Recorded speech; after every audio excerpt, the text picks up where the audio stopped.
Welcome to the Best Team Wins podcast with Adam Robinson. He's talking to today's industry leaders and entrepreneurs about the people side of their business. Welcome to the Best Team Wins podcast, where we're featuring entrepreneurs and business leaders whose exceptional approach to the people side of their business has led to incredible results.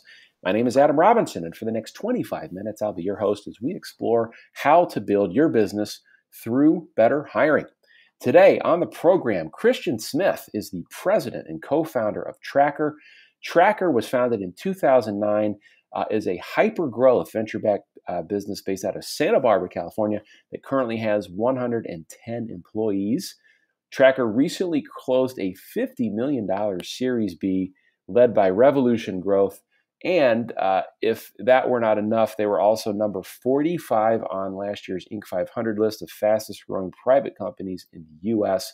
Christian, welcome to the program. Adam, thanks so much for having me. So we are here today to focus on the people side of your business. But before we dive in, set the stage for us. Give us 30 seconds on TrackR and what you do. Sure. So the concept behind TrackR came out of a personal experience that my co-founder and I had. We were both engineers in college together, and we loved surfing. So we often go on surf trips during the weekend. One weekend, we went up to a place called Pismo Beach, and we parked his car in the sand, went out and had a surf. And when we came back, we were mortified to realize the car was parked below the high tide line. And if we didn't get it moved soon, it was going to get washed away into the Pacific Ocean. So we frantically ripped the car apart, searching for the keys, couldn't find it anywhere. Fortunately, we were thinking heads up, and we ran down the beach looking for help. A man with a metal detector happened to be on the beach, and my co-founder was able to convince him to come over and help us find the key. And we ended up finding the key that had fallen in the sand right as the water was lapping the front tires. And so we were able to get the car moved off the beach. But that was this kind of aha moment that we realized, why? Why did that happen? And people lose things because they memorize where all of these little things are. And because we, just didn't have a memory of that, where the key was, we had, a tremendous panic. But we experienced a really extreme manifestation of a common problem that on average people have about 16 minutes a day of searching for, keys, wallets, backpacks. And so we thought, how can we change that reality? So we created small coin-sized devices you can attach to anything, and a smartphone application helps you find them. So you can quickly find your keys, your wallet, whatever else you're searching for. And then if you happen to leave it behind, the app remembers where and when on a Google map you left it, so that you can go back to that point and find it. If people want to learn more about your products or your company, what's the best place for them to do that? You can go to thetrackr.com. That's THE track and the letter R.com. They're really beautifully designed products, and congratulations on all the success. I want to dig into the early days. And so you and your co-founder have this experience of nearly losing the car on the beach. You decided to build this product or solve this problem, maybe more accurately. And you start doing stuff. At some point that leads to needing more people. Take us to that, that earliest stage when you decide it's got to be bigger than the two of you. Talk about how you went about finding that first hire. What did that look like?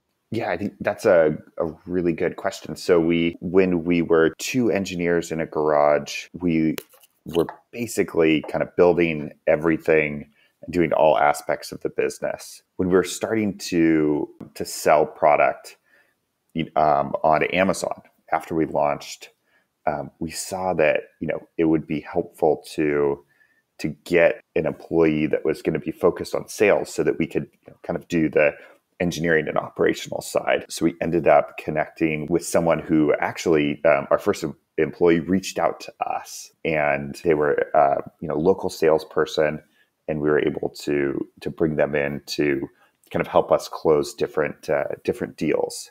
So that was a little bit non-traditional, but then we saw that we needed help building things. So some of the first people that we brought on were iOS and Android engineers that really helped us kind of accelerate the development side of the application and the hardware.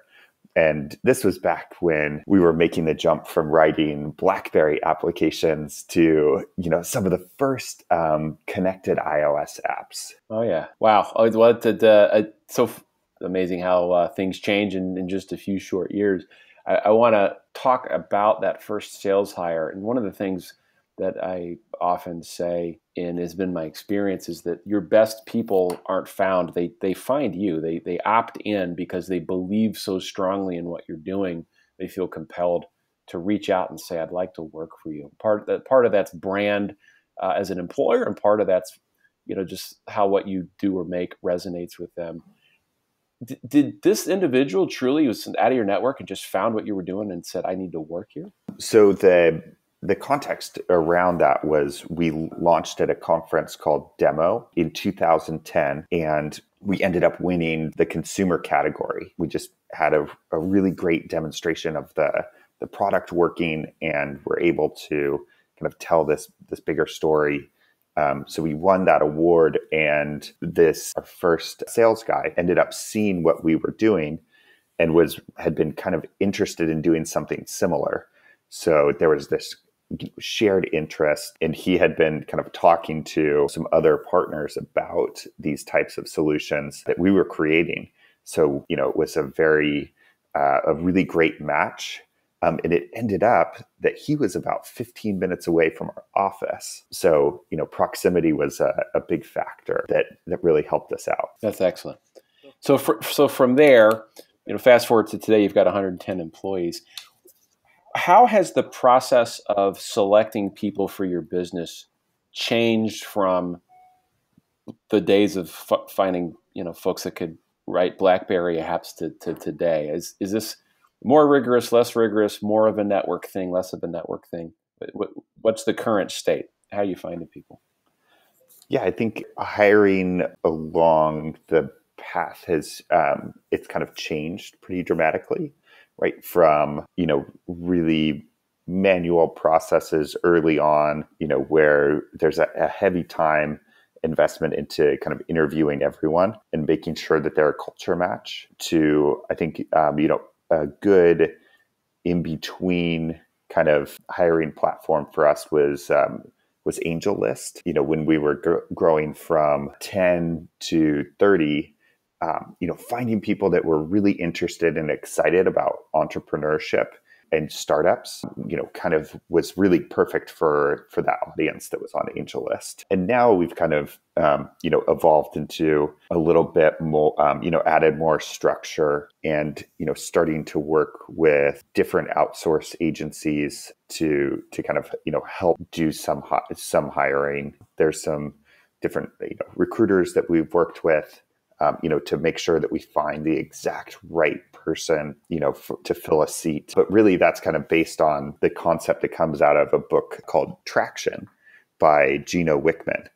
And Traction introduces this paradigm that you have, two different kind of buckets that you're evaluating, every single person in an organization. And the first bucket is it the right person? And this personality culture match. And then the second is that person sitting in the right seat?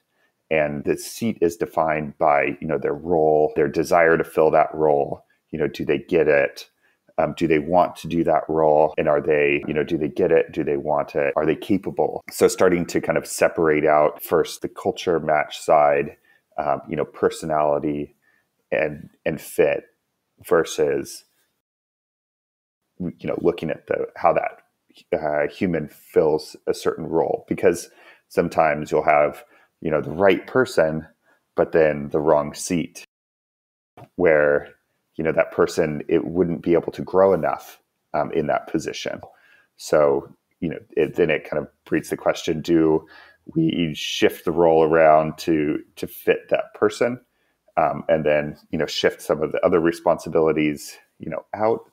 So it's just kind of been a really useful paradigm for, processing how to design the kind of roles and responsibility structure that everyone's performing at the company. Yeah, that's great.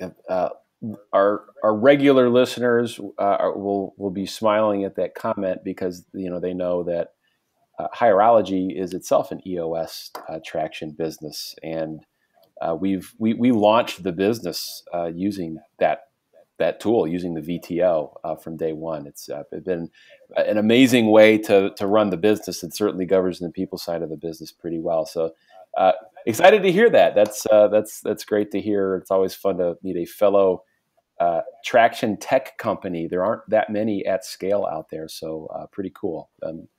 Maybe offline we'll talk more about it, but it's that kind of result is not uncommon. So when you talk about right person, right seat, and this notion of get it, want it, capacity to do it, how does that govern your decisions about existing team members? You mentioned right person, wrong seat.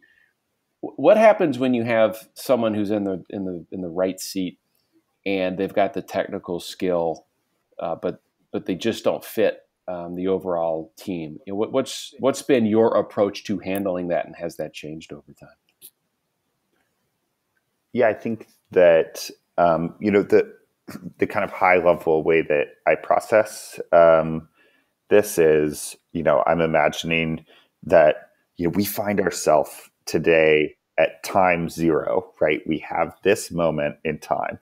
And as an enterprise, we're trying to get to point B, which is we've kind of have used EOS to the entrepreneurial operating system to define what's that end goal, what's that big vision that we want to get to, and then we've kind of filled in different metrics of success. And one metric of success for me was when we were starting the company. It was the two of us in a garage. I was like moved to tears when I realized we're going to hire about 100 people to when this operation scales up, and what is the impact what is the momentum that we want to create that we impact that number 100. And the number 100 was significant because it was at a point where it would be someone who would be non-technical, that their job was to coordinate facilities and to create an atmosphere, right? So like an office manager. And I don't know if you've heard the story about JFK when he was walking through, I think it was Lockheed Martin. He asked the janitor who's rolling his cart through the hall, "What do you do?" And he said, "I put men on the moon." And it was, kind of one of those stories where it's, wow, yes, he does. He keeps everyone focused on their job by keeping the environment clean so that they can, do their best work. And when I kind of realized, okay, we've got this big point B that we want to get to, and what's the impact that we want to make on, our office manager's life? Well, it's pretty clear. You can, you have your whole kind of stock table. What's your share price worth? And, what's that point B, that exit event that you want to get to? And how do we have a life-changing kind of impact on the janitor or the office manager? And so that's kind of this trajectory that we find ourselves on. And along that pathway, I see that we're connecting people with their highest potential. And that's kind of the journey that we all find ourselves on. And there are some people that will be able to, come with us from, today where we're at all the way to point B. And there are some people that, their paths might be different, and it might be better for them to be somewhere else, or to, go somewhere else, learn, and then come back. So I think of that type of, onboarding and offboarding as relatively fluid. And, as a corporation, we have our very clear trajectory. And then when someone else's kind of values or, role changes within that, then, I just want to make sure that as a manager that I'm connecting them to their highest potential, whether that's in the organization or out of it. And so by sticking to our values, I think that it's that creates a really healthy context to have that conversation. You just mentioned values. Let's talk about the value system at TrackR.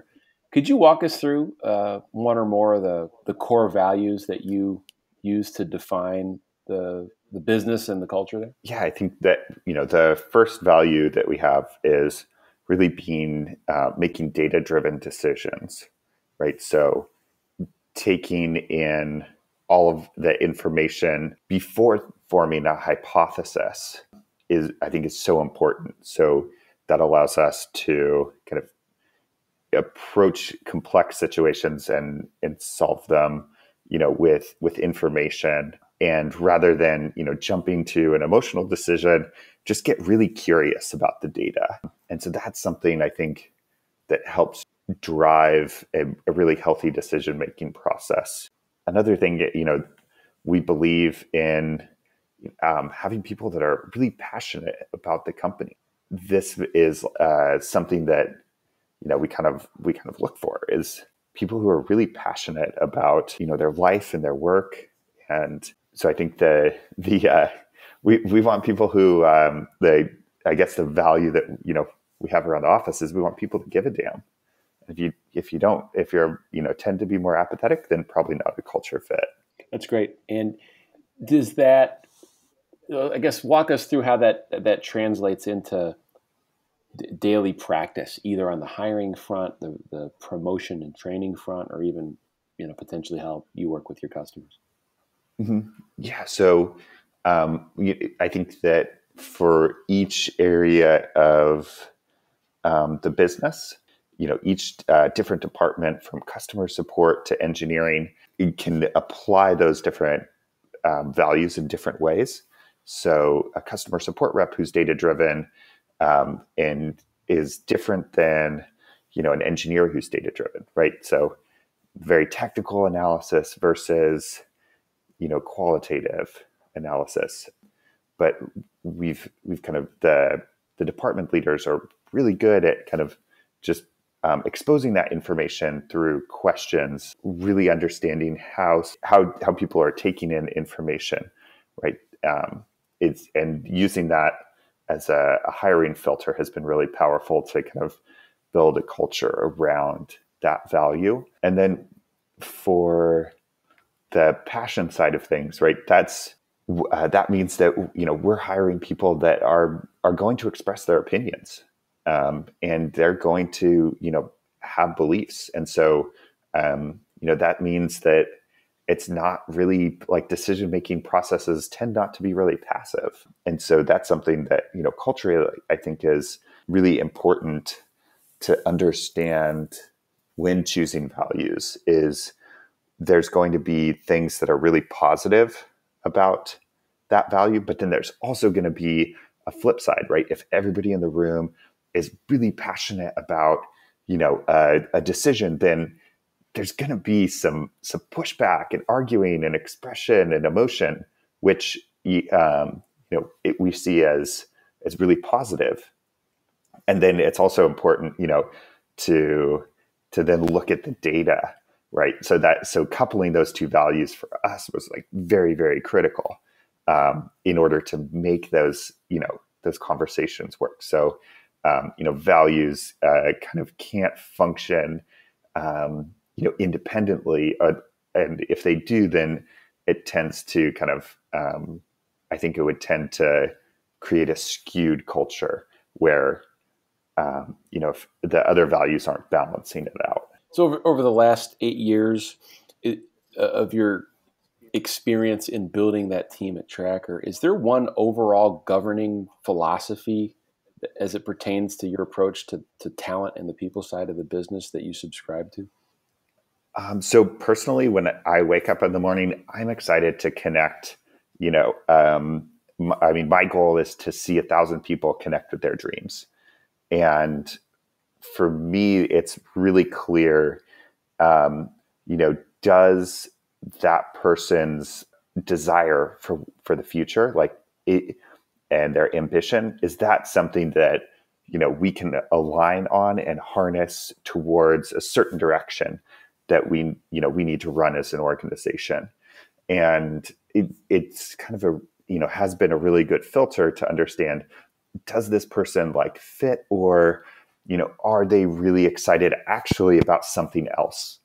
And so that, philosophy has kind of been one that stuck with me through the years. Final couple of questions here as we round out our time together.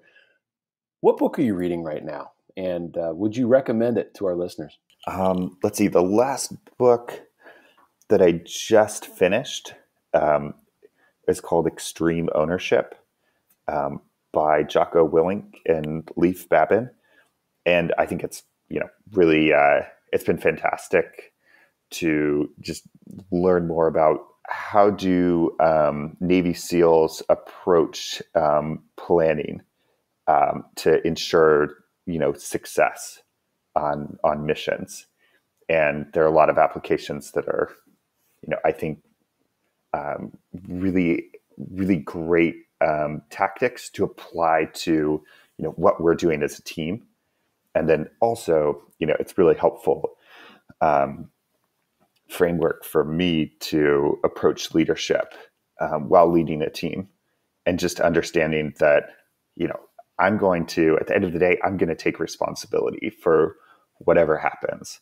And, if there are failures, then they're failures of leadership. And so that approach really kind of creates a structure where everybody else can do their best work.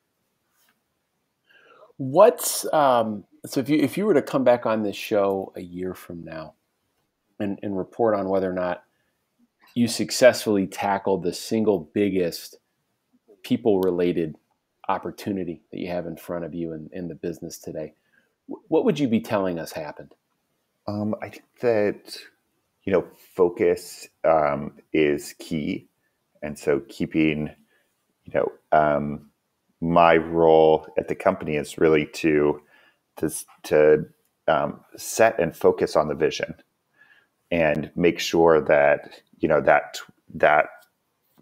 that point out in space that we're all driving and working so hard to is one, really clear. And two, we have and we're executing on a plan to get there. So, I would say that the most important part is it's just making sure that, that's happening. And there are a bunch of, tactical things that, we'll be experimenting with over the next year to make sure that that's happening. So I would like to say, that we were very successful with those things. That's the final word. Ladies and gentlemen, you've been learning from Christian Smith, president and co-founder of TrackR. Christian, thank you for being with us on the program today. Thanks, Adam. Take care. That's a wrap. Thanks for listening to this week's episode of the Best Team Wins podcast, where we're featuring entrepreneurs whose exceptional approach to the people side of their business has led to incredible results. My name is Adam Robinson, and I am looking forward to seeing everybody next week. Check out the book, www.thebestteamwins.com, for more tips and tricks and stories like the experiences that Christian just shared with us. Thanks so much for listening, and we'll see you next week. Thanks for listening to the Best Team Wins podcast with Adam Robinson. You can find out more information about Adam and his book, The Best Team Wins, Building Your Business Through Predictive Hiring, at thebestteamwins.com. Thanks again for listening, and we'll see you next week.